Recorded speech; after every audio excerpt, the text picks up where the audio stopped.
All right, we're recording this on a Tuesday. Always fun to have this guy on. We do the future of everything concept, but he's on a little book tour. He's dressed up. Never seen him in a tie before. I'm just one of many stops, but I booked it super early. I'm pumped because future of everything is clearly one of the 9 most important things you're doing today. Derek Thompson, host of Plain English, new co-author of a book called Abundance with Ezra Klein that came out this week today. And I'm just going to say it. I feel like you lucked out that this didn't come out last year. Timing seems perfect. It's interesting. Ezra and I had a conversation maybe, I guess a full year ago now, where the book was being extended, right? Ezra and I we were busy. I was doing my podcast. He was doing his podcast. We couldn't quite finish the book in time. The book was supposed to come out just before the Democratic National Convention of last year. Yeah. And I remember thinking like, man, it's too bad that our book can't come out and shape the messaging for the Democratic Party in 2024. At this point, for better or for worse, and there's certainly a lot of worse if you're a Democrat. I think there's a moment right now where there's a lot of people asking, like, what's the future of the Democratic Party? We're polling at 29% according to CNN. It's the lowest overall approval for the Democratic Party in the history of the time series. A lot of folks asking, where does the party go from here? What's the future of liberalism? And, Ezra and I just happened to have been asking each other this question for the last 2.5 years of our lives and put it together in a book. Came out about 14 hours ago. It's called Abundance. And yeah, it's been fun talking about it. That's awesome. It's beyond how do we fix this, which is always a fun column to write our podcast to do. After the election and then all the dialogue about where do we go, I don't even know. It's basically like, we have to fix this, but nobody knows how to fix it. And meanwhile, you guys have been working on, you have some solutions, but you're more trying to identify the problems and the problem areas and then possible solutions for those, right? That was the original intent? Yeah, the original intent. Look, the book was always going to be a deep critique of the Democratic Party from 2 Democratic voters, a deep critique of modern liberalism from 2 guys who self-identify as liberal. And, one of our critiques is just that the Democratic Party and liberals have gotten out of the business of building. This is an organization or a movement, a coalition. It's gotten really, really good at spending money and at judging success by how much money you spend. But it's brought us to a world where, like, California brags about authorizing $30 billion to build a high-speed rail system that does not exist. Just 2 weeks ago, the mayor of Chicago bragged about spending $11 billion building 10,000 affordable housing units. That's $1.1 million per affordable housing unit. This is pathetic. Democrats need to be the party that builds things. And especially after 2024, which, as everyone knows, was an affordability election. If you ask people who changed their mind between 2020 and 2024, why did you go from Democrat to Republican?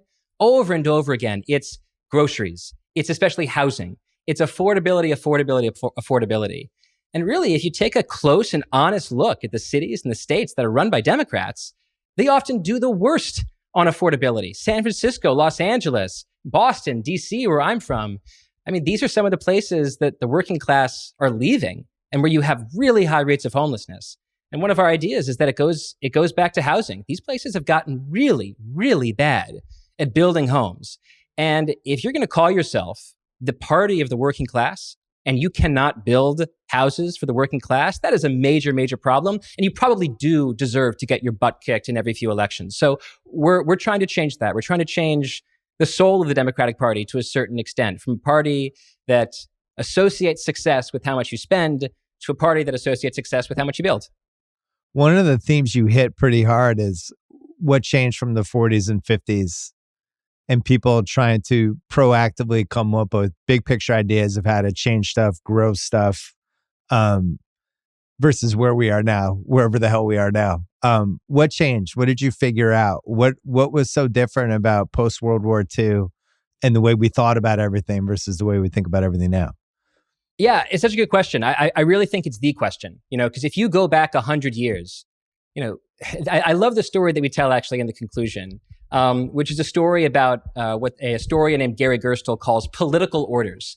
And this guy Gerstle has a beautiful way of making sense of the last 100 years of American history. He says there's really been 2 dominant political orders. And a political order is his term for a set of ideas that underneath the headlines and the scrum between the parties, both sides kind of agree about. So between the 1930s and the 1960s, you had what he called the New Deal order. And this was a response to an internal crisis, the Great Depression, and an external crisis, which was you had socialism everywhere, and FDR needed to redefine liberalism for our age. And he said, look, we're going to spend a lot of money, and we're going to build a lot of things. But something happened in the 1960s and 1970s, and it's that America changed. There was a new internal crisis, which was stagflation.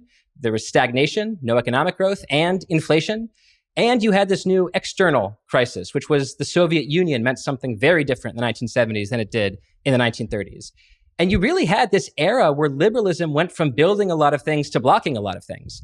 And liberalism got very, very good at putting up red tape and suing the state and suing companies. You would have thrown Vietnam in that? Oh, yeah. I would definitely throw Vietnam into it to the extent that Vietnam was a problem that LBJ couldn't solve with the set of political ideas that he had at his disposal that he had inherited from FDR, right? There was a period in American history where America just won wars. We just won World War I, won World War II. Korea was a little bit of a mess. Vietnam was a real quagmire, right? The first quagmire where we were questioning our ability to win on a global stage. And that caused a crisis, I think, in confidence in governments and institutions that was totally of a piece with this general era of, hey, we've had too much government for a while. How about the individual? How about the little guy? And you had this era where there was this really important shift toward individualism. And what we're trying to say here in this book is that we kind of have to get back to building. Like some of the biggest problems in this country, especially, again, you look at 2020 or 2024, the election, some of the biggest problems in this country are affordability. And one way that we want to fix affordability is by building a lot more homes where people want to live. San Francisco, LA, DC, New York. And doing that actually requires unwinding a lot of what liberalism has built up in terms of legal norms and legislation and stuff like environmental review. It requires unwinding a lot of that and getting back to basics. And so that's essentially what the book is trying to do. It's a getting back to basics book about how to build like old-fashioned liberals to solve the problems of a new age. Yeah, you go back to the 60s, 70s, all the stuff you mentioned, post-Vietnam, plus you had the assassinations and all the conspiracy stuff that started during that era, which it's interesting to see how, and we talk about this a lot when we do rewatchables movies from that era, like how the movies reflect the mood of what America was. Like we did a Vietnam movie war series that we did, that we ran on Sean's Big Picture feed about all of these different Vietnam movies, what they were actually trying to say about the disillusionment with people toward government, toward America, toward war, like just sending this whole generation of people just to get killed or come back maimed or, paralyzed or God knows what. And it feels like it started there and then it never really rallied out of it. And you look at the big politicians that made it. Reagan comes in the 80s and it's like, we're going to be the big American again. And we've got to beat Russia. And all of these politicians have kind of captured the mood of whatever the country is, which is where we are now with Trump. But I do feel like 60s and 70s, something shifts. We don't trust government anymore. And I think that's part of why we can't fix any of this stuff, because do you trust the people who would want to fix it? I don't trust the people in California right now at the fires, like how they're trying to fix that. I don't trust one person who's in charge of any of that. And that's a real thing. And I think a lot of people feel that way.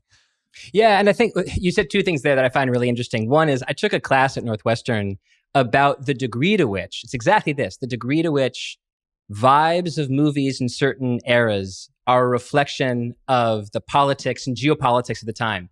And one factoid I remember from that class was exactly about the 1960s and 1970s, where they said, look at the Dirty Harry movies and the Rambo movies. Oh, yeah. Those guys were fighting against a system. They weren't like, a flavor of a guy defending a system, right? Like an honorable cop representing a series of honorable cops going back generation after generation. It was a guy fighting against the system. And that was totally in keeping with this idea in the 1970s that like this sort of collectivist era of the New Deal was just run amok. It was too much bureaucracy. It was too much the man trying to tell you what to do. The real heroes are the ones that push back against the man. And you can kind of hear echoes of that even in Reagan's own rhetoric, where he says, the scariest words in the English language are, I'm from the government and I'm here to help, right? That was the beginning of this anti-institutional flavor that I think is still alive here in America. So what you said reminded me of that. But then going to this idea of like, what do you do about the fact that trust in institutions is kind of gone?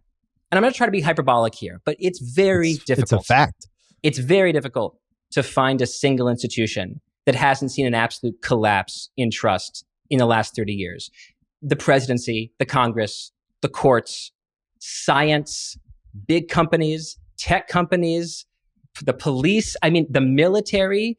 We're in an age right now where in order to be a successful politician and in order to be a successful political movement, you need an answer for the age of anti-institutionalism. And one challenge, I think, for Democrats today is that, this is a little bit mean maybe, but as the cranks and conspiracy theorists somewhat realign into the Republican Party, and folks like RFK, who used to be on the far left, are now on the right, the Democratic Party has become the party of status quo institutional guys, people that are defending these institutions that aren't popular. And one thing our book tries to do in a lot of different ways is say, we got to cut that out. We have to be able to point to the very, very clear failures of government and public health and regulatory bodies and say, these folks have failed. And if we're going to be the party, Democrats, if we're going to be the party of government, we sure as hell be the party that is obsessed with making government work. And that requires renewal. It requires change and reform and being honest about where you failed. And so, yeah, I think that's a huge part of this little mindset shift that we're trying to have here. Well, you could feel it after the election when it was this great big reckoning that probably should have happened years earlier, right? And then people, some of the stuff was I don't know, kind of black comedy hilarious, where you're like, really? You're saying all this now? Mm-hmm. Like, you didn't realize that a lack of authenticity was maybe going to be a problem? Mm-hmm. You this is podcast's fault? Like, you didn't have a better podcast front? Like, what are you guys talking about? This, first of all, we need somebody who can inspire people from each party, right? Trump clearly inspired over half the country. That's why he won. So who's going to inspire people on the Democratic side? And we're going to talk about this when we do Future of Everything. But I was really surprised by everybody collectively going, whoa, now what? This didn't work. It was like be like if the Phoenix Suns ended the season and they're like, whoa, we finished 38-44. What happened? It's like, yeah, we were watching you lose games in real time. You're shocked now that that's your record? So it feels like there's a reckoning now, but like everything else, it's going to depend on, can you find 1, 2, 3, 4 people that will inspire people going forward? And I don't know. Yeah, Ezra and I have done a lot of podcasts with folks on the right, and I think it's really, really important to talk to the center right and the far right and be, I think liberals and maybe the left has gotten a little bit too obsessed with purity, a little bit too obsessed with this idea of if you're the wrong person, if you said the wrong word, that we're not going to associate with you. We're going to cut you out of the movement. Guys, at the end of the day, elections are popularity contests, and the job is to grow the tent. There's this question of like, who's going to be the liberal Joe Rogan in the 2020s? Well, there used to be a liberal Joe Rogan. His name was Joe Rogan. Joe Rogan was a Bernie Sanders fan in 2016. And many things happened. And I don't want to just associate his political shift with just how he was treated by the left. But something clearly happened where I think liberals started to say, we shouldn't allow people, or we're going to judge people who are in our coalition for showing up on Joe Rogan and talking to someone who we think is conspiratorial. Guys, elections have to be about persuasion. You have to be willing to talk to everybody. And, I'm not, Gavin Newsom is a complex political figure, but he's very, very good, I think, at reading complex is a compliment for that fucking guy. He's very good, though, Bill, at putting his finger to the wind and knowing like when the moment has changed. And the fact that he's starting a podcast and talking to Steve Bannon and Charlie Kirk, whether or not that is a useful strategy for running the state of California, probably not. Useful strategy for winning the Democratic primary in 2028, maybe not. But does it reflect the reality that you're pointing to, this new reality that liberals are coming to terms with the fact that we have been too obsessed with only talking to ourselves, with this purity of insularity. And maybe in the next 4 years, our job is to build a coalition by accepting people who don't entirely agree with us, who sometimes use the quote unquote wrong word. It's really important, I think, to be more flexible about a big, Big Tent strategy. So why'd you name the book Abundance? I know the reason, but tell the audience. Yeah, so there's the term abundance came from an article that I wrote 3 years ago called The Abundance Agenda. And basically, I was standing outside in February or January 2022, waiting in line for rationed COVID tests and just getting really fucking upset because I was like, we're 2 years into this pandemic. We don't have enough COVID tests. Before that, we didn't have enough COVID vaccines. Before that, we didn't have enough masks or PPE. This pandemic has just been one scarcity after another. And as I'm like sitting in line and like, moving my feet and getting really angry at the world, I was thinking like, it's not just the pandemic actually that's seen this sort of crisis of scarcity. There's not enough housing in the cities that need it most.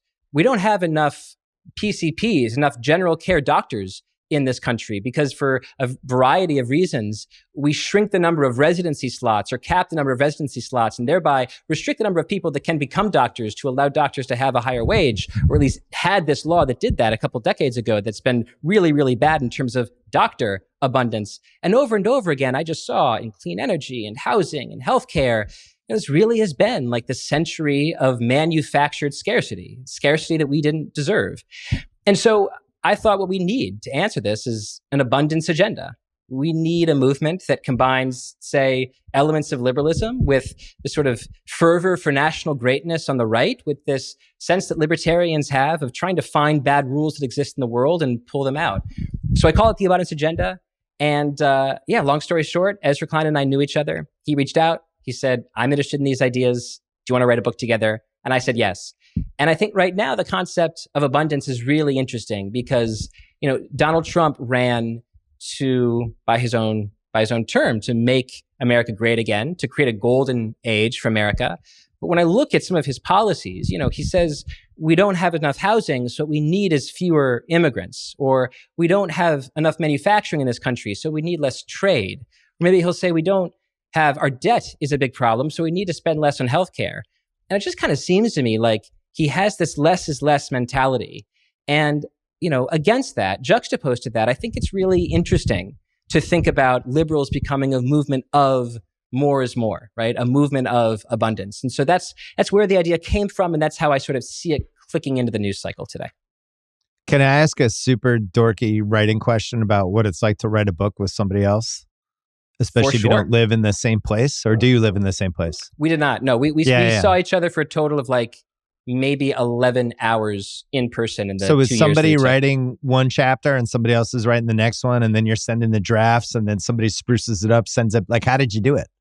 Yeah, we kind of broke the book down into two. We joked at the beginning of the process that the book might end up being a little bit like, remember the Outkast album, Speaker Box Love Below, where Andre 3000 took one half of the album and Big Boy took the other half of the album. This book is who was Big Boy in this? Not getting into that one. I guess I would like to think that I'm Andre 3000. Great, take it. But yeah, so we both basically wrote the introduction I drafted it, sent it to him, he redrafted, sent it back to me, I redrafted. Same kind of thing with the conclusion. And then with the middle of the book, we kind of just had one person be the CEO of those chapters. So Ezra was kind of the CEO of the chapters about housing and energy.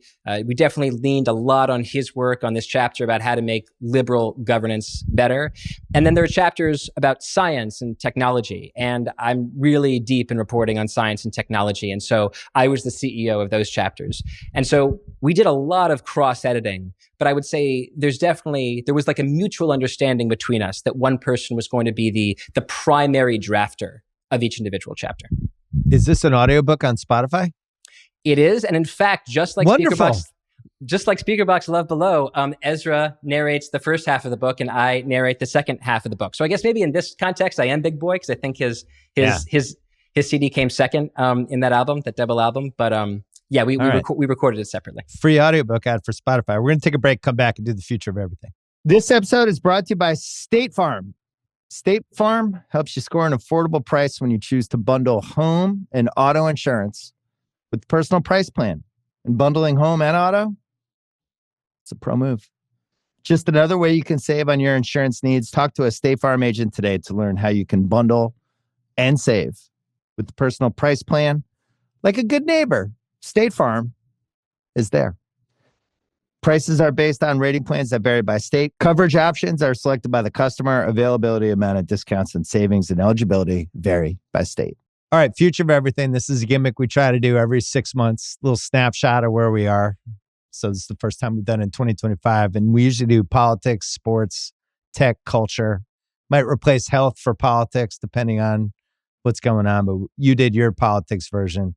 Mine was tied into it too, with people asking what happens to the Democratic Party, where does it go?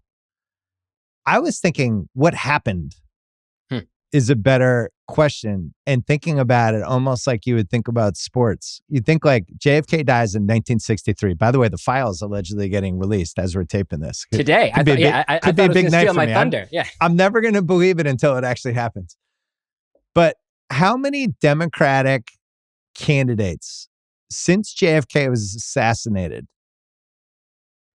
do you feel like actually inspired people and started some sort of wave movement? I think Bill Clinton was genuinely inspiring in 1991, 1992. Has to count. I was 6 years old at the time, so this is just my sense of I was history. in college. I can vouch for it. It was a movement. We were in it. We liked him, and it worked. And then the obvious answer is when I was graduating from college in Northwestern, Barack Obama was an absolute sensation.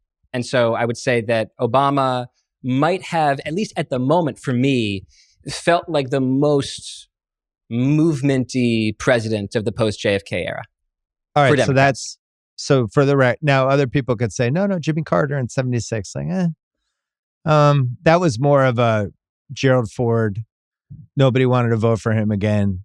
Ted Kennedy was supposed to be the guy, and then it wasn't going to happen. And Carter, by the way, I love Carter. Carter was probably my favorite president, but I don't think it was a Carter movement by any means. You're a Carter guy.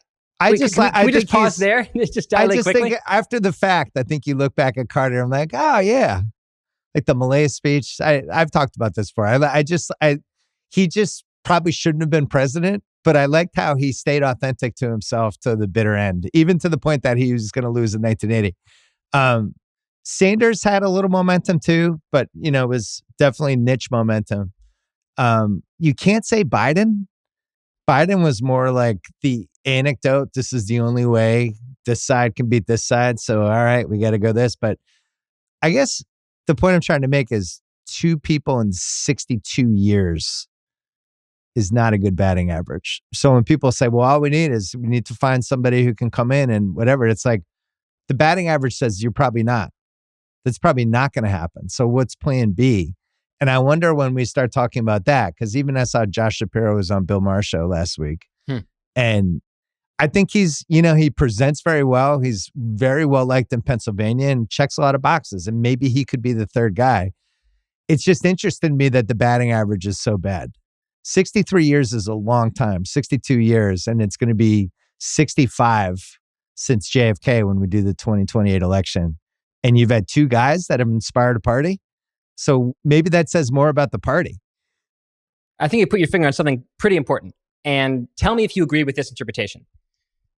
We have a story in the book about how in the 1960s and 1970s, there was a legal revolution on the liberal side, where you had an amazing growth of lawyers in the 1960s, 1970s who went into law in order to be progressives. They were like, I'm going into law for the Civil Rights Act. I'm going into law for environmentalism. Since then, Bill, think about all the lawyers that have run for president or won the presidency on the Democratic side. Kamala Harris, lawyer. Bill Clinton, lawyer. Barack Obama, constitutional law professor.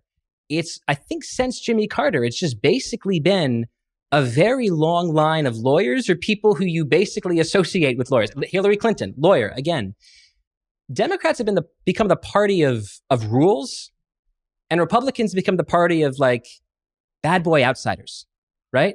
Like people coming in to crash the system. And there's something inspiring about that inherently, about the idea of someone coming in from the outside to crash the system. In a way, going back to Dirty Harry and Rambo, that was the appeal. These guys aren't of the institutions that are boring and staid and sclerotic and broken. These are the outsider heroes. And I think the Democrats do, to your very point, have an issue with being so legalistic, not just in terms of their outlook and how they think about process and politics, but also just who they put up to bat to become president. It's a lot of people who look like they're essentially auditioning to edit the law review rather than win a popularity contest among people that increasingly are going to be getting their information from TikTok and Instagram. And I think that there's I didn't go to law school. My dad was a lawyer, so my best friends are lawyers. I'm definitely not anti-lawyer, but certainly law school and being a lawyer teaches you to practice a certain kind of care, right? A certain kind of carefulness.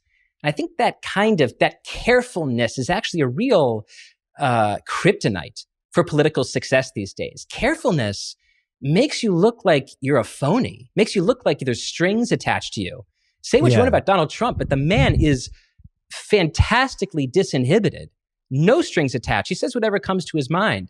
And there seems to be, maybe in this age of social media and TikTok and people loving the performance of authenticity, something that's holding, to your point, Democrats back if they're essentially going to treat every presidential contest as who's America's next top lawyer. Well, I think about when I was growing up as a kid and the Kennedys still had this outsized kind of hold over everything, right? And to the point that Ted, people are always keeping their fingers crossed for him. And he finally ran in 1980. But this was somebody who, accidentally killed somebody in Chappaquiddick and swam to safety and did a reporter for 8 hours and somehow still tried to run for president. And then, was in Massachusetts forever. But people love the Kennedys so much. They're like, it was a rough night. They're like overlooking whatever. And then after he went away, just think about 84 Mondale, Dukakis, just kind of way. And then Clinton shows up and he felt like just of the era. He felt MTV, like he was on MTV and it made sense. He made sense to all the people I was in college with. I was like, I could see that guy. And then Obama had the same kind of moment. So we're headed toward, if you're thinking generation, this generation now, who's it going to be? But I think you're right. It's almost has to be somebody who's outside the box from whatever this weird prototype that they've created. Yeah. He's careful, not authentic. I thought this was the thing that killed Kamala. Now, granted, Kamala was in a terrible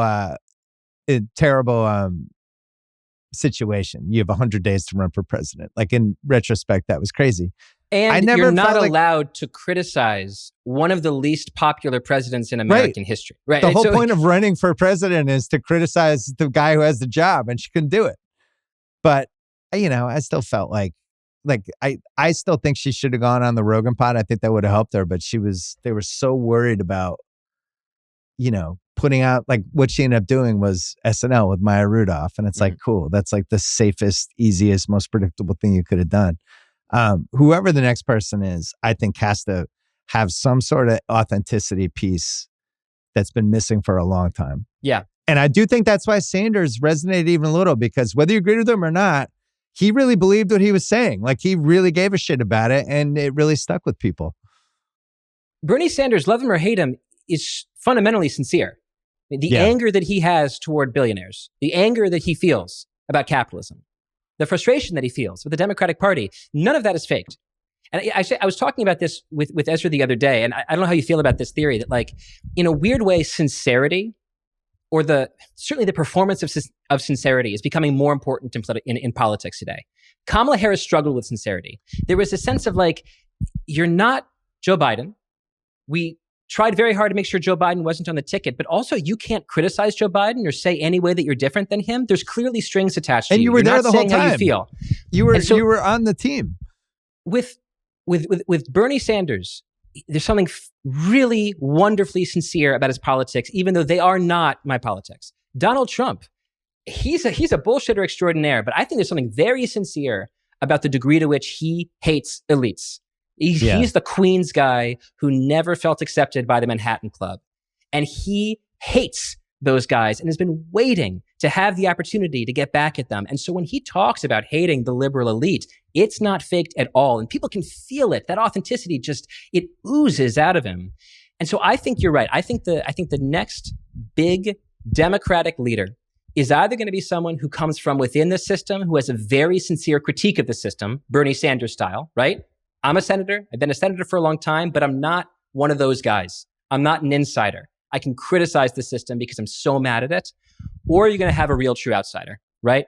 I don't know what the Donald Trump of the Democratic Party looks like. There's people like Mark Cuban who it certainly seem like they're circling for a run. I think his vibe is very different than Donald Trump's, but you're going to see, I think, folks like him who are essentially celebrities, even reality show celebrities, who are not politicians, but have just dabbled a little bit in political communications, who jump into the race in 2027 and are like, I'm not touched by anything the Democrats have done. I've never sat on a committee. I've never cast a vote. So I can criticize all the things that I'm mad about with California and DC and New York. I think it's either going to be like an outsider who's on the inside or an actual true outsider. Mark Cuban can't run now because they just bring the Luka Doncic trade up over and over again. He You sold the team and then they answer. traded their best player. Why'd you sell the team? Why didn't you put in something that could have traded him? It'd be a tough one. Bill, it's going to be amazing if the Luka Doncic trade is the most important political issue of 2028. Are you just going to be like a pig in shit? Is that just going to be like the best possible moment? No, because it would mean the Lakers were doing well. That would be bad. The real answer is we're not going to know for 2 more years, because if you look at the sea change elections, it's always somebody that came out of nowhere 15 to 18 months before the thing. So, because I always hear like you see the pieces or people talking about, here's a list of 7 people. It's like, we don't know who the person is yet. The person is yet to materialize. Anyway, we're going to move to sports. Your future of everything for sports, the thing you're fascinated in is what? I'm fascinated by what I'm going to call the end of the Moneyball era. So the first few decades of the 21st century in sports, if you were going to write some kind of history, I think you'd call it the Moneyball era, right? It's the era of analytics. And analytics proved so powerful, not just for producing wins, like Michael Lewis described in his original book, but for changing the game itself, right? In baseball, famously, singles reach an all-time low, strikeouts reach an all-time high. Data's changed pitching and pitching angles and arm angles and launch angles for hitters, right? The 3 true outcomes are through the roof. And then in basketball, also famously, it's led to the rise of threes as Morey Ball took over and everyone recognized 3 is more than 2. So even if your percentage is a little bit lower, it's much more efficient. In both those cases, the sport was optimized. It was solved like a math problem. And I think it's notable that, by the way, this didn't happen for football, right? Football dominates ratings for many reasons, many, many reasons. But one of them, I think, is that football is so freaking complicated that it's constantly evolving and changing, rather than being optimized toward like a single endpoint. So that's the recent past. And my observation / prediction here is that the era that we're entering into is an era in which Moneyball is exhausted. Data analytics teams are exhausted. There's no more advantages to eke out with just being more nerdy about math. And the sports are going to push back against the nerds. And so in baseball, we're already seeing this, right? We're seeing pitching timers and pitching clocks and bigger bases and fewer defensive shifts. Essentially, we're creating human rules to push back against the mathematical machine. And now in December, and you know much more about this than I do, but Adam Silver on Fox Sports says they're now talking inside the commissioner's office about the fact that there are too many threes, too much homogeneity in offensive strategies. They're asking Joe Dumars to come in or he's already in, but to look at rolling out new rules. And what I think is really interesting about this is how it's going to change the conversation about sports. I think we spent so long optimizing for team winning that we denuded what made sports interesting. This is an observation from my friend Connor Sen. We've lost what made sports interesting. And the last piece to this is we sort of move into an age where we're going to fight back against math. And there's going to be more sort of human-driven interventions to make sports interesting and diverse and weird again, rather than everything accumulating toward the same style. Maybe 2 years ago, I came on your show and talked about the Bravo sports fan, right? The idea that the conversation around sports is becoming bigger than sports. I think this is going to be a new topic or a bigger topic of conversation. This sense that Math fixed sports in a very specific way. And now we need all hands on deck to push back against it. Because especially with baseball and basketball, the ratings are down. They're losing out to a sport in football that's too complex to be optimized. And so I think you're going to have a deeper conversation about how do we make sports weird again and push back against the math nerds. So that's my prediction. Did you hear the thing Goldsberry and I did about the schedule last week? No, tell me. We did basically about how the NBA, the schedule is wrong and they need to move it 6 weeks so that it peaks in June and July all the way through July and get away from football as much as they can. If they could shorten it even better. I do wonder if we're heading, because I think with the success MLB had when Theo Epstein came in and changed some of the things they were doing and added the pitch clock and all things that would have seemed crazy 10 years ago, and they really worked, I think has been pretty eye-opening. I thought you were going with the future stuff, what was going to be after math, which I think is going to be AI. And I don't think a lot of people have talked about it yet. And it's not AI the way you think. It's for drafting and scouting. I think there's going to be all these AI programs that captures demeanor, facial expressions, the ways your eyes are, how you stand, whether just these crazy things that'll be like, this guy is more of an alpha because our AI program followed him and tracked him as he walked around a basketball court. It's going to be, I think we're headed toward weird fucking Minority Report shit like that. Bill, what you're describing is Bill GPT, right? You're the body language doctor. And what you're saying is I'm going to be replaced. Right. Yeah. I'm picking up on a bunch of like just subtextual clues. Like I can just kind of see like that guy, when he scores, makes a face that tells me he has the kind of determination to get much better between the ages of 19 and 23. So he's worth bumping up 10 spots in the draft. Right. They're in March Madness watching people on the bench. And it's like, that guy's not paying attention to his coach. The AI program doesn't like that. I genuinely think we're moving that way. And I don't think the teams, it was just like what happened with math in the 2000s. The teams all had the analytics and they weren't sharing them. And there was a 6-7 year stretch. They knew how people were doing on corner threes. They knew how the plus minus, they had all that shit. They just weren't sharing it to us. I think AI is the next thing because AI's guys, you were, I think you came on maybe 2 years ago when we really started. And even then you came on again 6 months later and it had already shifted. I just think the profiling of AI is going to be a big thing. That's not my my sports thing though.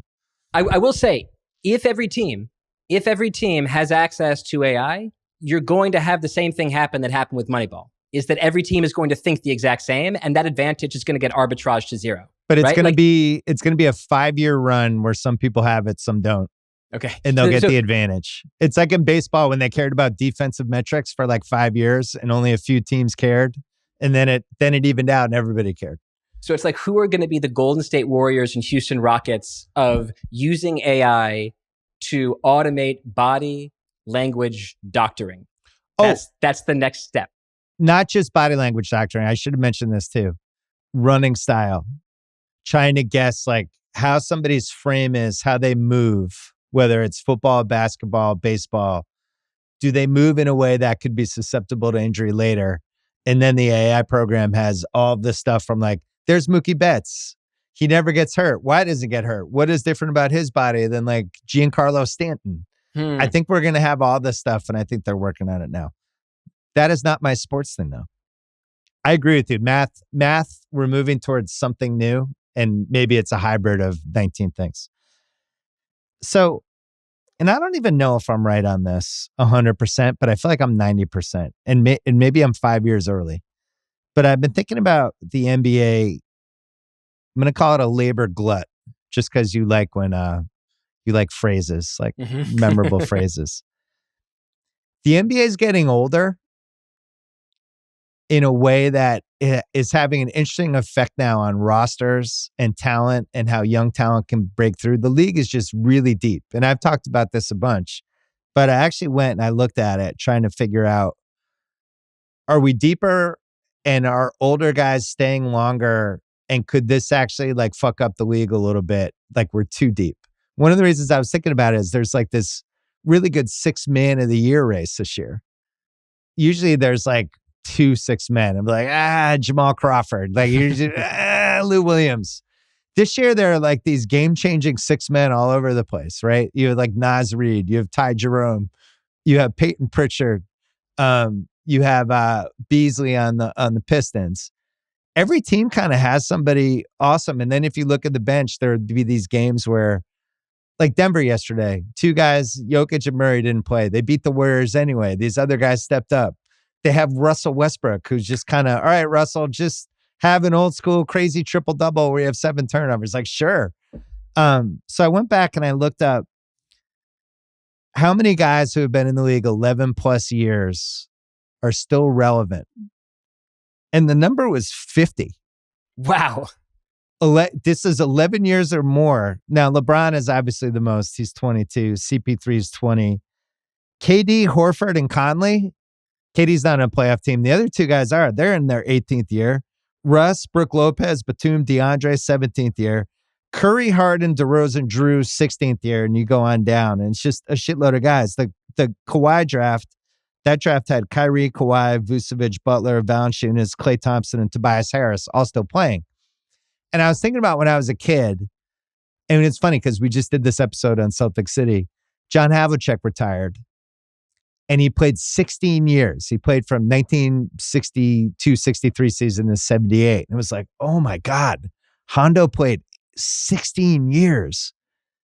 This is just where we're going now with the league. And you think like guys like, that like Giannis is a year 11, or he's a year 12 guy.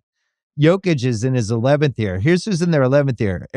Aaron Gordon, Embiid, Wiggins, Marcus Smart, Randall, Levine, Nurkic, Capella, Dinwiddie, Grant, Clarkson, Bogdanovich. So my question is, they actually really need to expand, because if you have this older class of player that you just didn't really have before. So then I was like, well, they must have had it before. So I went back to 2014. Top 26 guys in total minutes for the 2014 season, all 29 and under. Top 50 PER guys that year, only 8 guys who were over 30. And the top 50 minutes per game that year, only 3 guys were 30 and over. Zach Randolph, 39th, Kyle Korver, 42nd, David Lee, 50th. Those are the only guys 30 and over. This year we have top 50 minutes per game, 13 guys 29 and over. Top 50 PER, 13 guys 30 and over.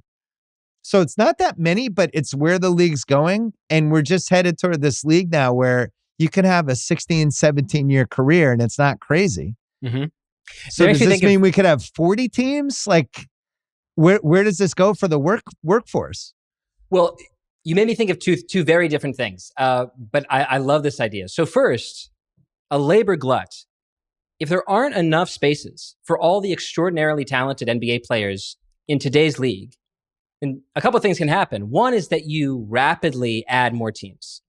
But the other is, I wonder, like, could we reach a point where there are simply so many exceptional basketball players that a second league becomes popular enough, can populate itself with enough like the ABA 60 years ago? With enough extraordinarily talented players. And it doesn't even need to be the exact same as the NBA. It could be a 3-on-3 league, a 4-on-4 league. It could be a different kind of sport. But what you're saying is there are so many essentially B+ to A+ basketball players between the age of 19 and 40 that there aren't enough spots for them on an NBA court. And you can either add NBA teams, which will in some ways maybe dilute the quality of the NBA, or you can have an entirely separate product that some of these players actually go to. Maybe it's funded by Saudi money. Maybe it's funded by, UAE money. Maybe it's just some other... It's a 6-team league.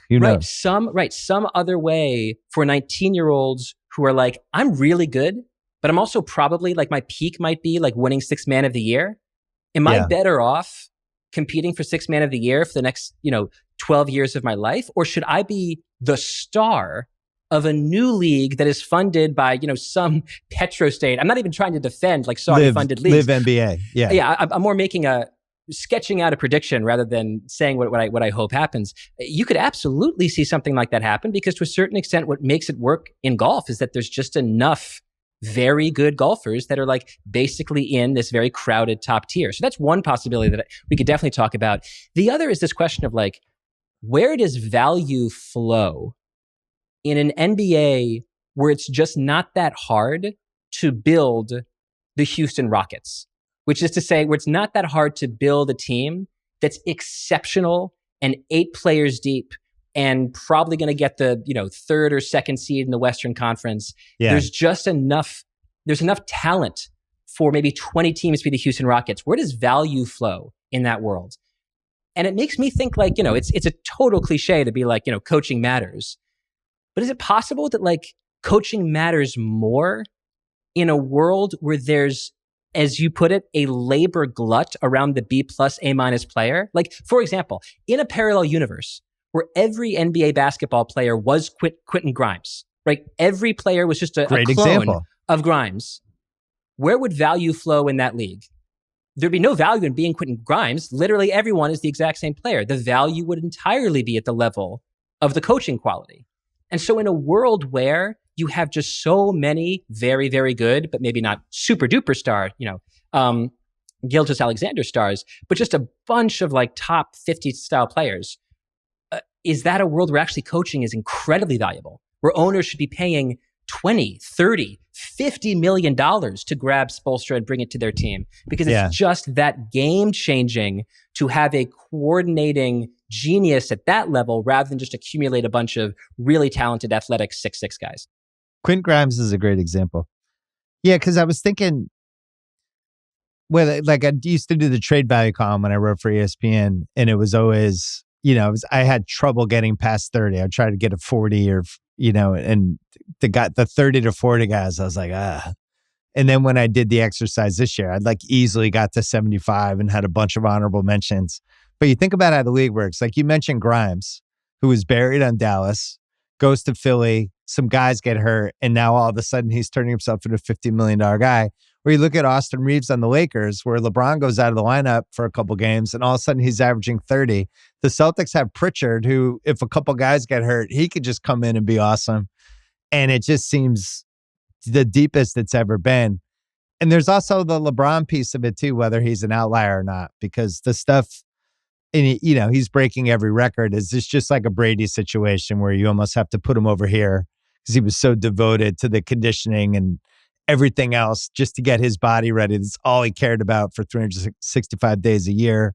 Some rules maybe went toward his way a little bit like it did with Brady. And you can't replicate that? Or is that the sign of where we might be going? Because Durant's in year 18 and people are going to try to trade for him this summer. But then the flip side would be Paul George, who's in the 2011 draft, whose body is now breaking down, which is a little more traditional what we're used to. So, I mean, it's just one of those things like if Giannis is a free agent in a year, well, Giannis was in the 2013 draft. He's got some miles on him. Are we in the new NBA or the old one? What is the aging process? I think it's going to be a big topic over the next 5 years. And this is exactly where Build GPT comes into the picture, right? You're saying we need some technology for scanning physiology and saying, you have a Kevin Durant body. No, you have a Wembanyama body, or you have a Paul George body. And you could somehow, from that scan, maybe have some kind of like prediction matrix for their likelihood of getting injured. Like, I'm not sure, to be perfectly honest, I'm not sure such a thing is possible. Like, it's not obvious to me that Paul George's leg injury in the Olympics, that horrific, dunk where he had the compound fracture, I'm not sure there's any AI that could have possibly predicted that. It might have just been a totally freak accident. But I do think it's possible that, like, at the level of how a body fits together, or even at the level of like Embiid genetics. Odin, I think, is a better example. Like, big, tall dudes. Well, there's that, but then there's the other piece about, like, let's say I'm thinking about signing somebody who's been in the league 8 years. And I take all the video of when they were in college and the first 2 years of their league and how they moved and how they jumped. And then I'm able to take the video of them last season and have the AI program look at it and be like, what do you see? If you looked at Embiid in Kansas versus Embiid at the Olympics, it's no contest. It looks like two different people. And AI would, so maybe that's the way I could go. Anyway, I think we're headed toward interesting times with longevity. The last time I felt this way was the end of the 2000s, because I remember Gladwell and I writing a lot about, like, where's this going? And then we saw where it went. Now I feel like we're moving to this new version of something. Before we move on, what was your prediction with Gladwell in 2000? And how did that prediction hold up now that you're in the world of 2025? Well, because Okay. it was a lot of the stuff Nash and some other people were doing that decade. That was, I remember we wrote one piece about it. It just seemed like there were real factors in place to extend careers. The dieting, the training, the equipment, the ability to study yourself on video. There were all these little things that were just going to help you grow, and the guys were starting to use it. And I think JJ's done a great job as the Lakers coach this year. And he's kind of a new version of a coach that I think you kind of need to have with the way the league goes, where he's like really analytics, he's really video, and he's like a workaholic. And it's this new version of the kind of guys that have succeeded in the past. But you watch the Lakers, they're like impeccably prepared for these games. And last question from me on the sports side, because I'm so interested in this angle of what does edge look like? Right. In 2005, edge meant Moneyball. It meant we have the nerds and you don't. So we're going to understand the value of on-base percentage and you won't. And that's why we're going to win, even though we spend 3 times less than you. But now everybody understands Moneyball. And everyone understands health. And everyone understands personal trainers. And everyone understands you probably shouldn't eat a lot of sugar. And sleep is very important. And heart rate variability, this and that. When you look at sort of the next generation of smart guys running NBA teams, like the JJ Redicks, is there some other thing you think they've unlocked, some new edge that they're starting to peel back that maybe 10 years from now will be the conventional wisdom whose value is arbitrage to zero? There's probably some biometric stuff in there too that I think some of the better teams are doing. To me, it's you basically have all of the data possible, but we've had it for a while. I think people are getting better at figuring out what data matters. And sometimes it's simple. It's Joe Mazzulla taking over the Celtics and being like, if we shoot 53s a game, we're going to make between 15 and 20 of them. And if we make 20, we then become unbeatable. And if we make 15, we're probably going to win anyway. So this is how we're going to play. And everybody on our team has to be able to play this way. We can't have a bad apple. Every single person on the team has to be able to shoot. So that's like a philosophy crossed with math, right? Which I think is the next evolution of this. Before it was like, if you look at some of the stuff Daryl was doing 20 years ago, it was like Shane Battier. We have all these stats that say when he plays, his team's better. There's plus minus, there's defensive stuff. I remember I asked him once, do you have stats that tell you how good somebody is defending the low post? And I think he said back to me, this is why we have Chuck Hayes. And I'm like, really? And he's like, yeah, Chuck Hayes is really good at this. So those are the advantages, but now everybody knows. We got to take one more break. We still got to do culture and tech really quick. You're listening to the Bill Simmons podcast presented by FanDuel. FanDuel Sportsbook is the best place to bet on the NBA. We have these fun little Tuesday, Friday player performance stuff. We have same game parlays. We have picks from me sometimes and boosts and all kinds of fun things. Get ready in the playoffs. Download the FanDuel Sportsbook app today to get in on the action. And by the way, The Ringer is committed to responsible gaming. Please visit theringer.com/RG to learn more. Listen to the end of this episode for additional details. Must be 21 plus, present select states. Gambling problem, call 1-800-GAMBLER or visit rg-help.com. All right, we'll fly through this because you're on your book tour. You want to do culture or tech? Let's do culture. Okay, go ahead. I wonder if you're going to agree with this. So we've had the golden age of TV. We've had the platinum age of TV. I want to try to name what's happening right now in the world of prestige television, which you know very well. Yeah.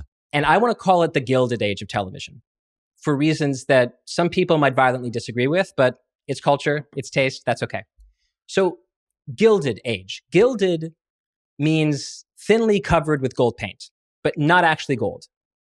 And the reason I think that this era of television is gilded is that I think we've reached an important inflection point. Prestige TV today looks so fucking good. Like, if you compare the cinematography and art direction of the best shows of the 21st century, The Sopranos, The Wire, Breaking Bad, avant-garde shows like Twin Peaks, if you compare their cinematography to White Lotus or Severance or 20-minute continuous shot episodes from The Bear. Television looks unbelievable right now. And like a movie. It even better, like that episode of Severance about Gemma was more technically impressive than some of the most beautifully shot movies I've ever seen. And I feel like maybe we don't even talk about how lucky we are to live in an age where prestige TV is so next level sumptuous. And yet, I think this era of impossibly beautiful art direction and technical achievement and gorgeous cinematography is coinciding with this other very important trend, which I'll summarize as, I think we've lost the plot on plot. Like Severance, I like the show more than our mutual friend Annie Greenwald, but there's no question that, like, from a plot momentum standpoint, some of its episodes grind things down to an absolute halt. Like White Lotus, I love the show. The first 4 episodes of this season could have been 90 minutes in terms of what it set up plot-wise. Yeah. Last year, I remember we talked about the fact that it seems like almost every single prestige miniseries has at least 2 to 4 episodes in the middle of it, which is half the miniseries, where nothing happens, right? We're presumed innocent. The guy gets a heart attack. And then 45 minutes later in plot, right. He's bouncing up. He's fine. He's fine. He's running a half marathon. He's totally good. He just had a heart attack because Kelly needed to stretch the plot to 8 episodes. Like, something weird has happened here where it's almost like we've gotten too good at cinematography at the same time that storytelling has really fallen off a cliff from an efficiency standpoint. We now just accept as television viewers that entire hour-long episodes of expensive, famous, well-reviewed, critically acclaimed television will just have nothing happening on the plot front. And so that's what I'm calling the Gilded Age of television. It's golden on the outside, but from a plot standpoint, I think we actually have like a crisis of screenwriting, a crisis of forward momentum that's partly created by the fact that the incentives of television economics today calls for making things longer rather than making things efficient. Well, it's funny because it's come around because in the 80s and 90s, they always had too many shows too. They would do, the police dramas, a show like NYPD Blue, they'd try to do 22 episodes of those. 90210 Melrose Place, they would have 32 episode seasons like that. And you're basically on a soap opera schedule. And then I think when the cable started to have success and Sopranos was like 13 episodes, it tilted, right? And then it was like, oh, shorter, better. And then the network was over here trying to make as many as possible and the cable was over here. I thought where you were going was, and I think it ties into what you were saying, I think we've entered the white noise era. I think the reason people don't care about what you're saying that much is because a lot of the times the show's just on as they're doing 2 or 3 other things. It's like how you talked about the NBA. You kind of know what's going on with the NBA, but not really. I've watched shows. This would actually be a funny website. I've watched shows where if I had to take a quiz after, I've watched entire shows, like 10 episodes. Like I just watched, what's that show? The show with James Marsden and Sterling K. Brown, Paradise. I watched every episode of Paradise. If I had to take a quiz and you asked me, like, what's this person's name? What happened in episode 3? I think I would get like a 50.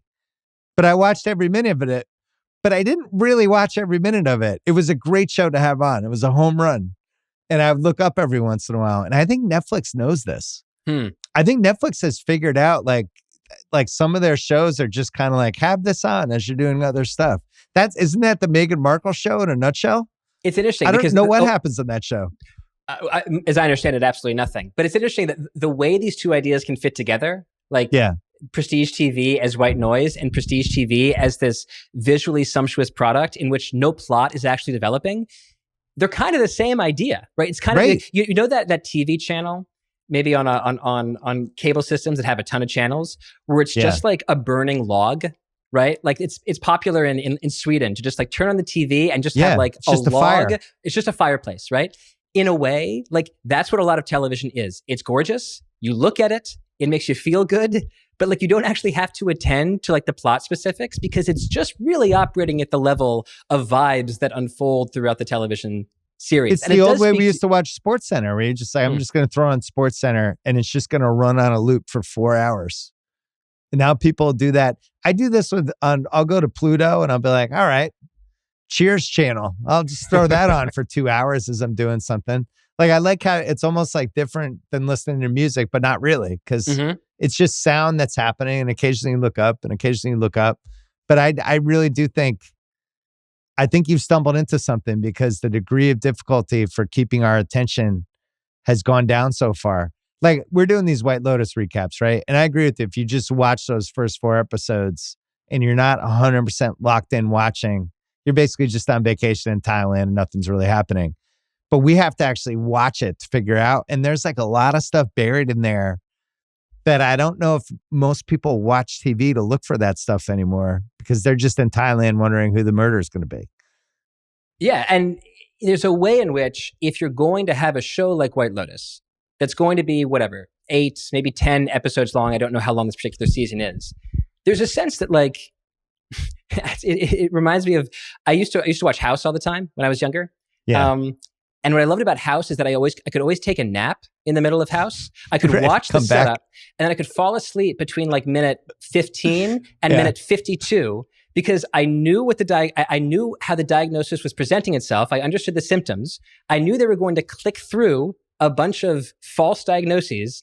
And then at minute 53, House would have some eureka moment, and he would say, it's lupus. It's this brain, blood barrier situation. Yeah. And with shows that are designed to be little mystery boxes, there's a sense that the audience has that's like, I'm going to understand the nature of the mystery in episode 1.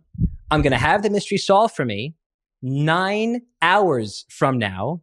So in the middle, it's like, what do you do? And I'm not taking anything away from the wonderful television detectives that The Ringer and other places employ, but I do think that, like, from the perspective of someone who is not paid to analyze television, it's honestly just like a lot of beautiful images.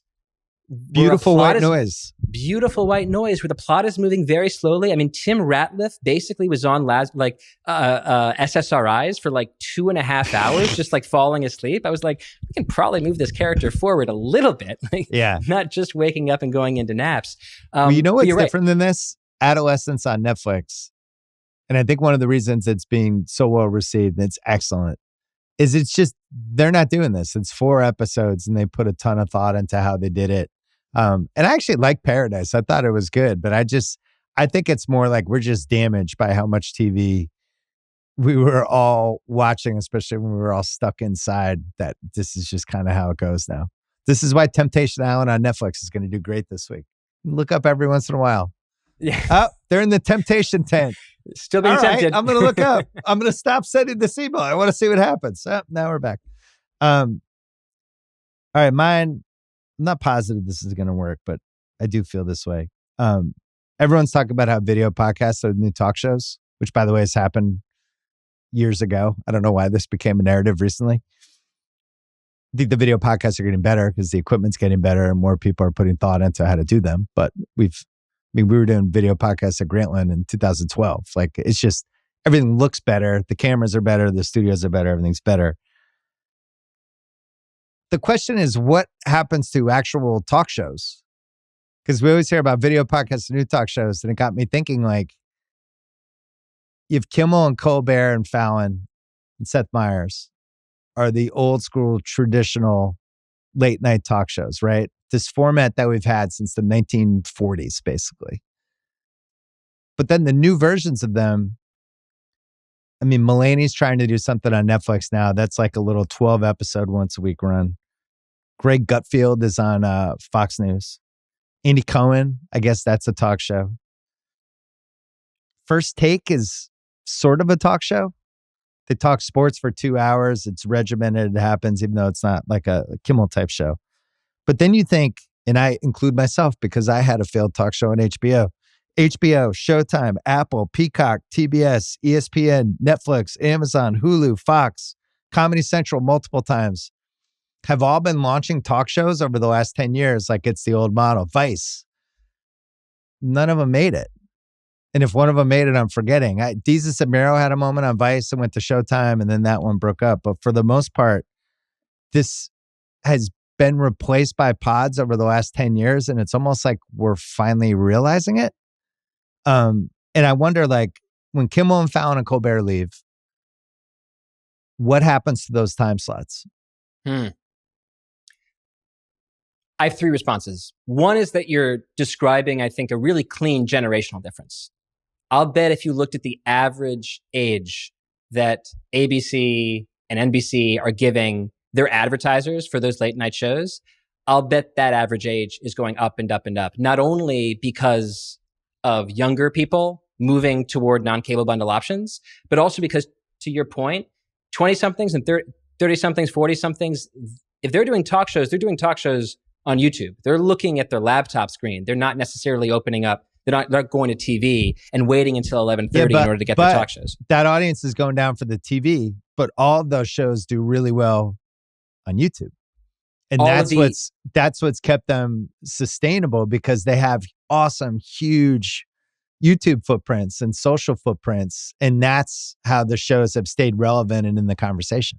So my first response was going to be that you're looking at a generational difference. The second response was going to be that I think new media and old media are going through a period of becoming more like each other, right? The late night shows are becoming more like YouTube podcasts at the same time that the YouTube podcasts are becoming more like late night shows in the way that they film, in the way that they cut, in the way that they sometimes mix a little bit of interview with a little bit of play. And even sometimes this is literal, right? When ESPN wants to add a new, whatever it is, late morning, early afternoon show, they're not necessarily launching something from scratch. They're going straight to YouTube and saying, Pat McAfee, we're just going to take your YouTube show and just basically simulcast it on ESPN.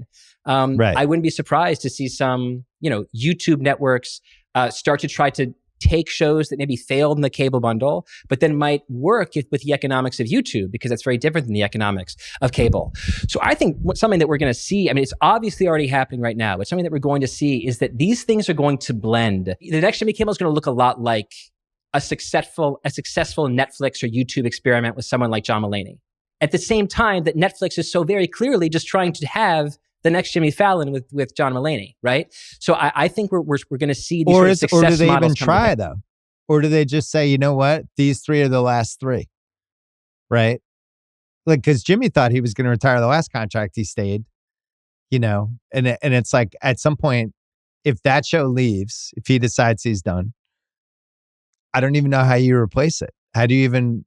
Do you just throw somebody in there? Because we've seen, I just don't know what happens. Yeah, and maybe it doesn't matter. Maybe it just gets all replaced by video putts. Yeah, this is where it'd probably be useful to phone a friend and get Curtis on the line here. But I will bet that just thinking of these broadcasters as institutions tend to be quite defensive, right? They have bureaucracies built up around certain products that they have, right? One product is late night. I don't know how many people work for Jimmy Fallon or Jimmy Kimmel. Lots. It's probably, is it hundreds? It's over 200. It's certainly over 200. You're not just going to lay 200 people off, especially when you have a cultural footprint that's thriving, as you said, on YouTube. It's a loss for you, but emotionally. You need to find the face of a show. Like the key with Jimmy was he got built up as that show because they just didn't cancel it. And he was able to get all his reps and build himself into an actual brand. And it took a couple years. Yeah. Would anyone have the patience to do that in 2025 when you're, battling YouTube era and the YouTube economy? I don't know for sure. And I don't understand the economics of this perfectly, but here's a scenario. You're NBC. Do you place a call to call her daddy? Do you place a call to one of these podcasters? It's like call her daddy's like, I'm already making a shitload of money. No thanks. I'm going to be on every day. I can do once a week. She has money. One, she can do once a week. She has money. Does she have the kind of cultural imprint that someone has when they're the face of NBC or the face of ABC? Right. Maybe it doesn't matter, that's the difference. Right? Maybe 10 years from now, no one gives a shit about being the face of NBC or ABC. But Jimmy Kimmel, he does a lot more than just host a late night show. He hosts the Oscars. Right. He is the face of ABC. He's at the upfronts talking about all the offerings of his network to all of the advertisers. But that's a bonus. The question is, could that exist again with the way the infrastructure is? You ask, is Alex Cooper, that's your name? Yeah. You tell Alex Cooper, you say, you're already one of the most important people for Gen Z. What if we made you one of the most important celebrities in the world? What if you were the face of Hollywood? That's what you have on offer. If you do one show a week for us, you can also host the Oscars. You can also talk to these. Maybe she says yes. Maybe she says no. But I think that's the prediction that I guess I'm making is the next star is going to come from the talent folks at ABC and NBC looking at the top 30 podcasts, saying who's like under 35 here that we can get to be our face. And you're going to continue to see late night on TV and talk show podcasts on YouTube continue to become more and more like each other. Or it's Greg Gutfield. Tech. I don't know the answer to that. I was hesitant to do that one, but I think it's I feel like those three guys might be the last guys. Interesting. Because I don't know how you'd be able to build up the bench and make them as big as that generation. Because I thought when those guys all were building their shows, the model was still there. Now you saw Stewart come back to the Daily Show and reinvigorate it, a show that you're going on. But he's also over 50. Last one, Tech. Should I go first? Yeah. Okay. There's a positive take here, and I like to be positive. So I do want to shout out something right now that we've talked about before on this show, which is the state of GLP-1 drugs. Had a guy on my show to talk about all of the research that's coming out now, that they can look at hundreds of thousands, millions of people at Veterans Affairs who've been on GLP-1s now for several years and say, let's take a look at this huge observational study and see what is the effect of GLP-1 drugs on everything. And Bill, it's freaking wild, the positive effects these drugs are having in people's lives. It's not just helping people lose weight.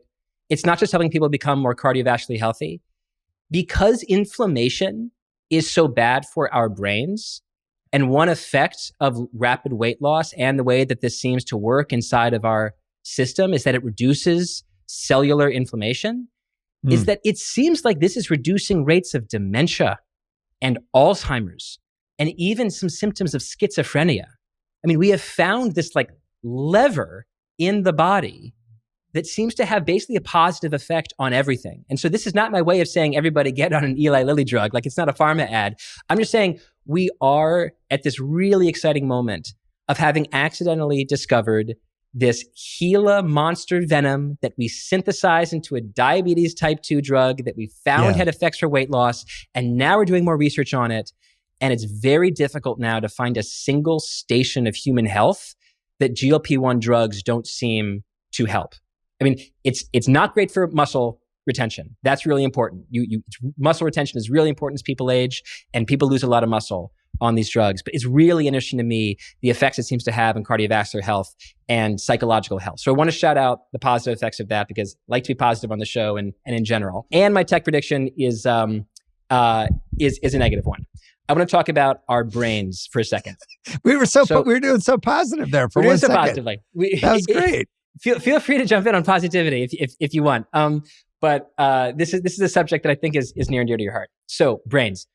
So for the last few decades, something really cool has happened to human intelligence. Sometimes we think of IQ as like this natural ceiling to our intelligence. And the good news is that's just not true. Because there's this famous effect in global IQ that's called the Flynn effect, F-L-Y-N-N. It's named after a researcher named James Flynn. And James Flynn did these global studies and found that average IQ scores have increased all over the world for the last few decades, thanks to better nutrition and better education. But a few years ago, that improvement started to wobble. And my hot take now is that just as in the last few years, the, I think, true conventional wisdom about smartphones was that they were contributing to a mental health crisis among young people. I think the next conventional wisdom about smartphones is they are making us stupid.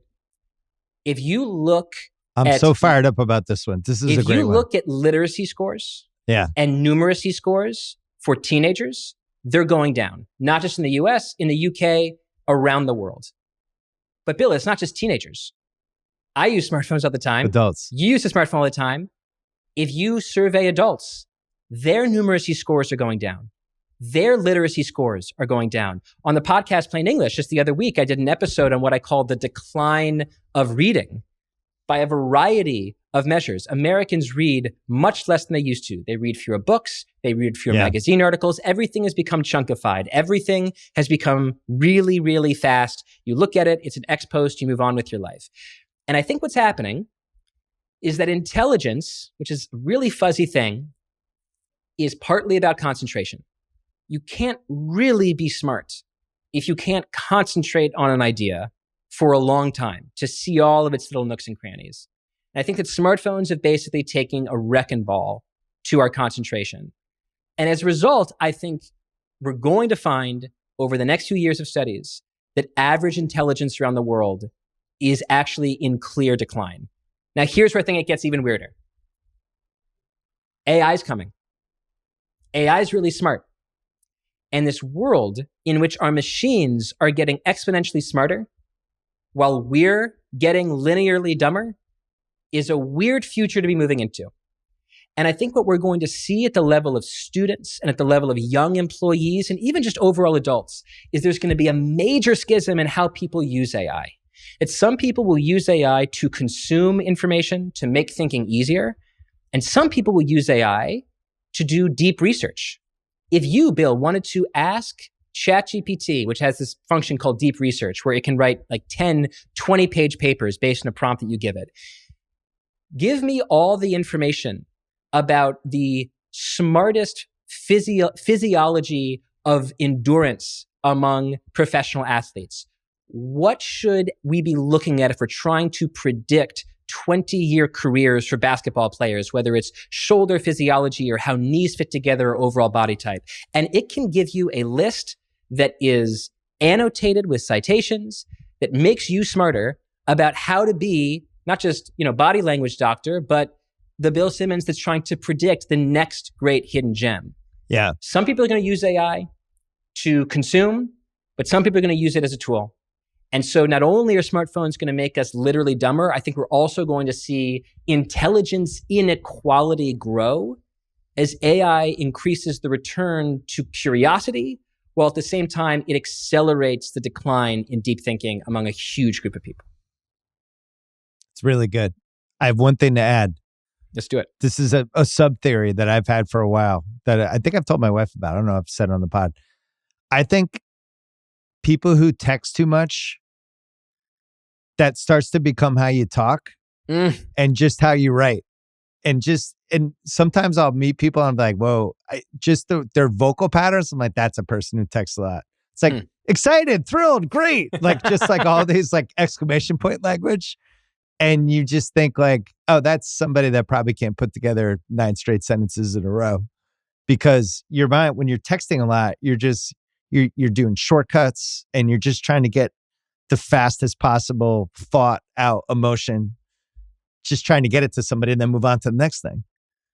So it goes back to what you're saying. It's not just like the attention span's dropping.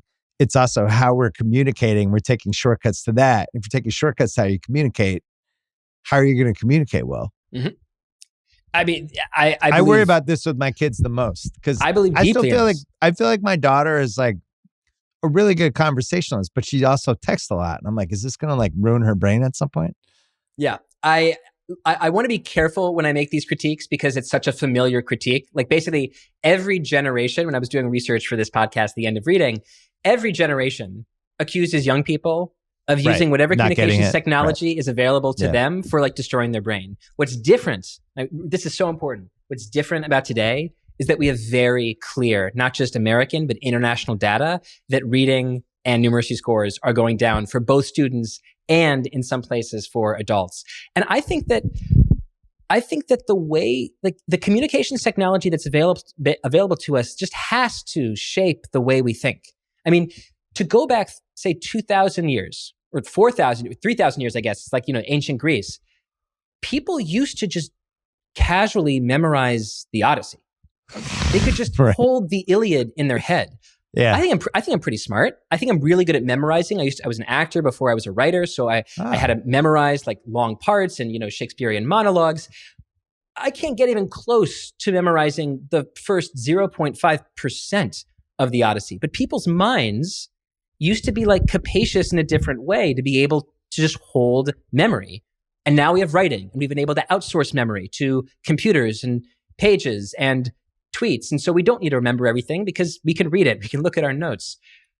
But now we have something new that's come along, some way of very efficiently sort of chunkifying all communication in this battle royale for our attention, such that we're very good at grabbing people's attention briefly, but not very good maybe at holding their attention for a long period of time if there's a complex thought that we need to untangle.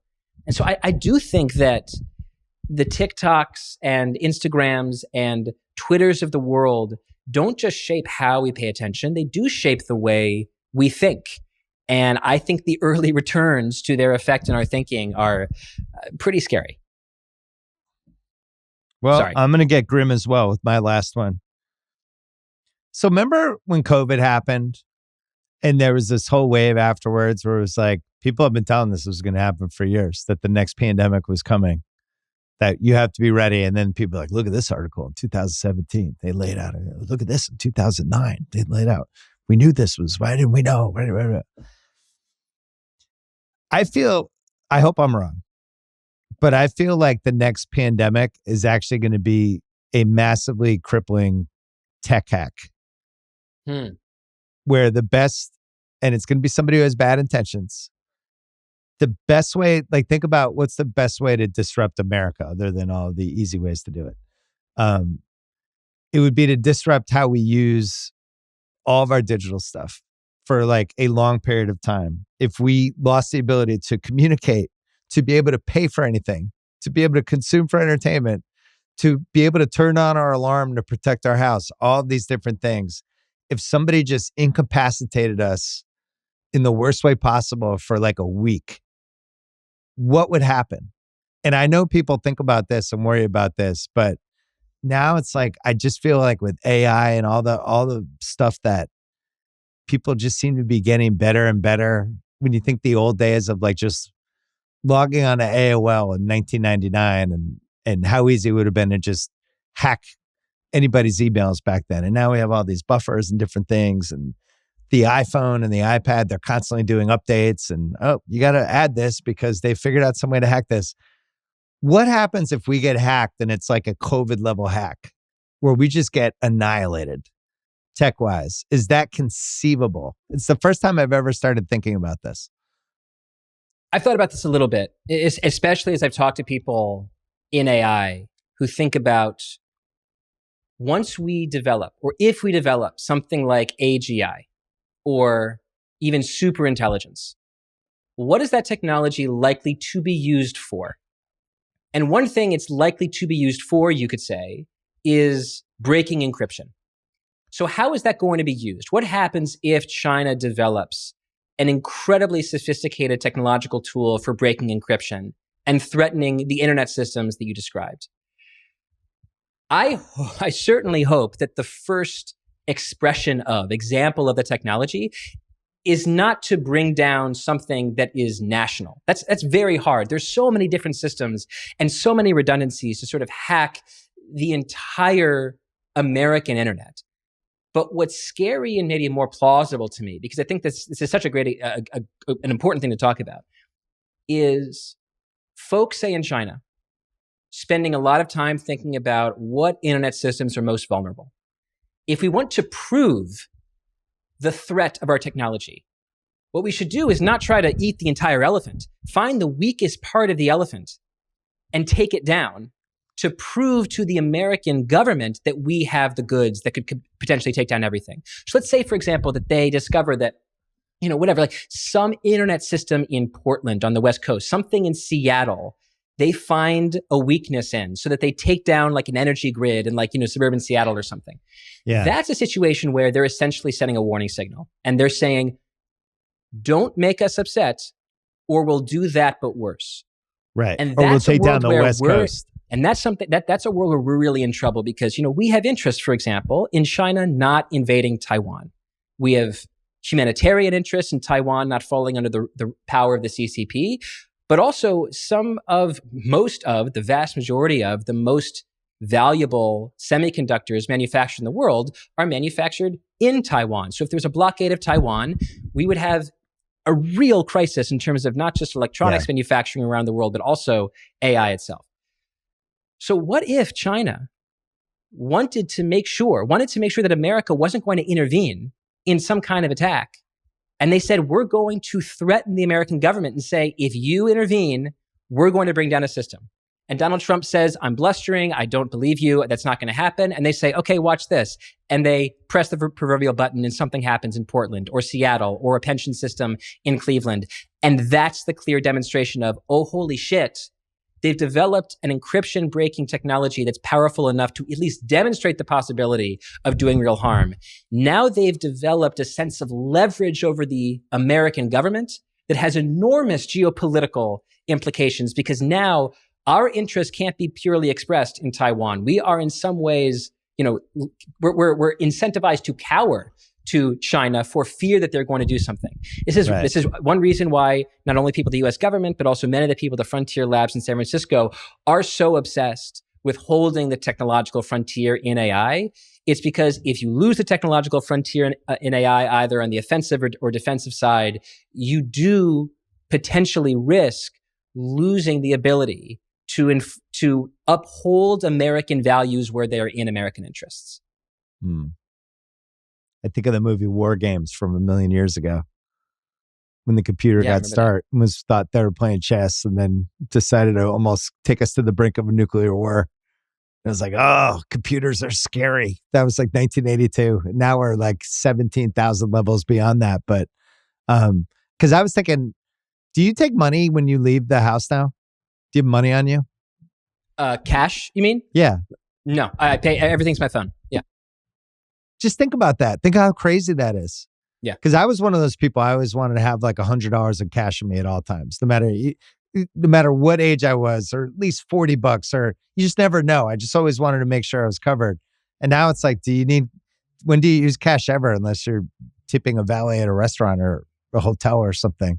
You could get through a month of your life without ever bringing out a dollar bill or a quarter.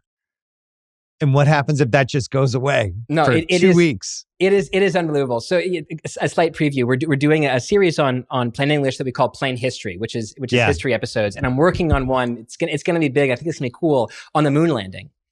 And one of the coolest things about the moon landing,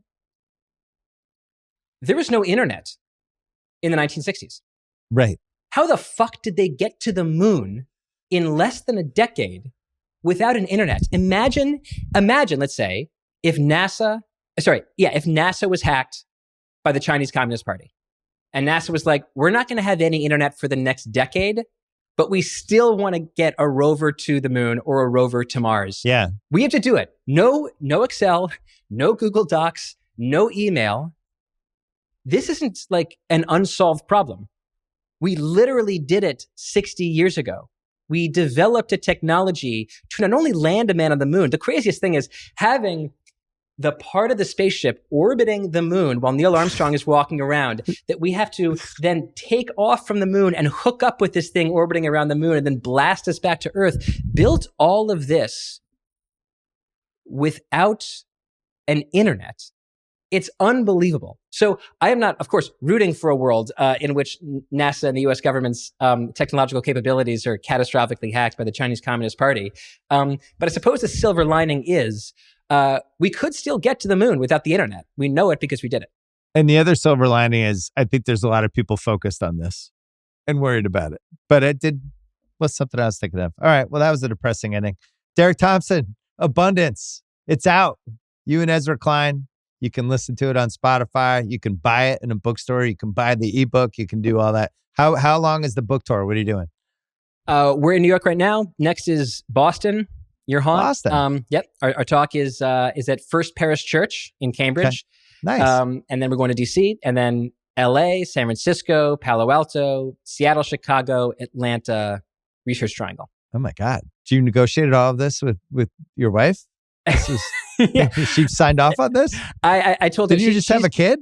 We have a 19-month-old, and it's been made clear to my wife that she gets a really, really nice gift after all of this. Like maybe an island, like certainly a beautiful piece of Turner. Yeah, archipelago. Certainly a beautiful piece of jewelry. All right, congrats on the book. Thank you, man. Thanks for coming on. Good to see you.